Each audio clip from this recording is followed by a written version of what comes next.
"You're bleeding," he said calmly, like it wasn't the third time I'd caught him following me this week. "And you're still following me." I shot back, clutching my side, gasping between panicked breaths and stabs of pain. The New York morning was supposed to be clean and simple. Get on the subway. Nail the interview at the architecture firm I dreamed of since sophomore year. Maybe treat myself to a coffee afterward. But now I was pressed against a graffiti-covered alley wall with rain soaking through my shirt, blood trickling from a shallow cut across my ribs, and my personal stalker standing 2 feet away, holding out a hand like he expected me to trust him. His name was Ash. Or at least that's what he said last time he got close enough to speak. Tall, smug, infuriatingly handsome like trouble in human form. He'd appeared out of nowhere 2 weeks ago, always lurking at the corner of my commute, always watching. I reported him once. Cops said he was probably harmless. Maybe he was, but he was also definitely here again. "I told you I'm not gonna hurt you," Ash said, his voice soft but steady, even as thunder rolled over the skyline.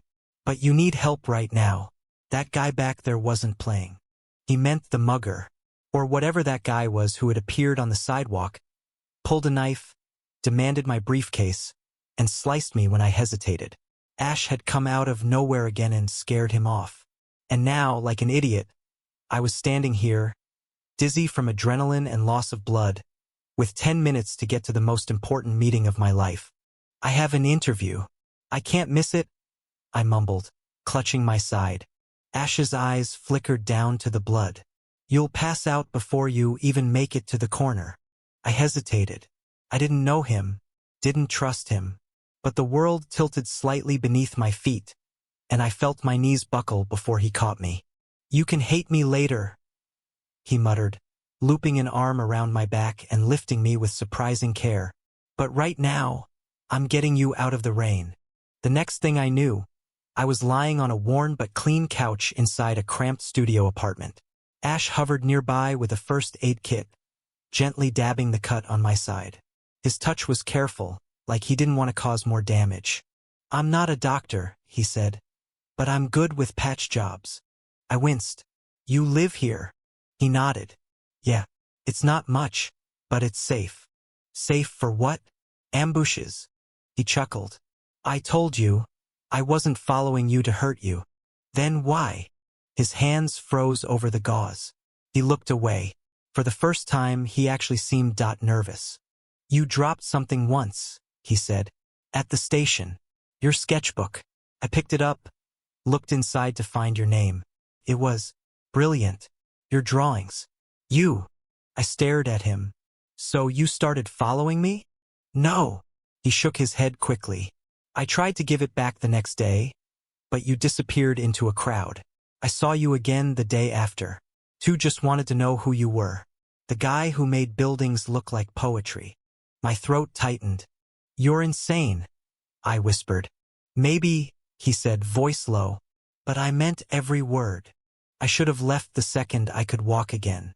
But something about the way he looked at my work, not like a stalker, but like someone who saw it, made me pause. For someone who had always been invisible, that was a dangerous kind of attention. The rain didn't stop.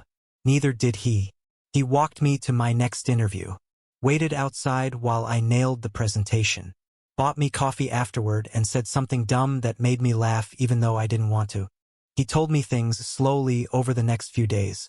How he grew up couch surfing, surviving the city with no real place to belong. How he never stayed long anywhere because people left first. And how art mine somehow made him feel like maybe not everything had to fall apart. I hated that I understood him. Even more, I hated how much I wanted to believe him. We weren't supposed to become anything. Just a guy with a dream job offer and another guy who never stayed in one place long enough to unpack. But one night, over takeout and a bottle of wine on his fire escape, I leaned in. And so did he. The kiss was slow, careful, like we both expected it to break something inside us. It did. We hid from it after. I buried myself in the new internship, surrounded by sleek offices and perfect people. He disappeared for 3 weeks. No calls, no texts.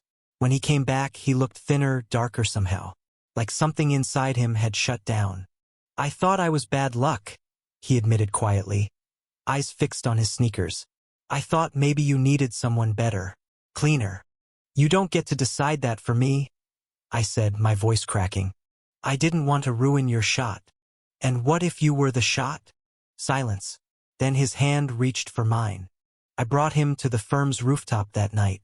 Showed him my design, the one the CEO had called revolutionary. I pointed to the curve of glass and steel that echoed his eyes. He stared at it like it was the first thing in the world that made sense. It's you, I said. You're in all of it.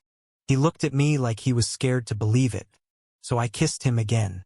Life after that wasn't perfect. He still had demons. I still had deadlines. But he came to every gallery night. I helped him get a GED. We fought, sometimes bitterly. But we always found each other again. Because sometimes the person who shows up in the rain, who doesn't leave when you're bleeding, is the one who stays when the storm clears. And I wasn't letting him go. Not now. Not ever. Thank you for listening. Don't forget to like and subscribe to stay updated with the latest videos.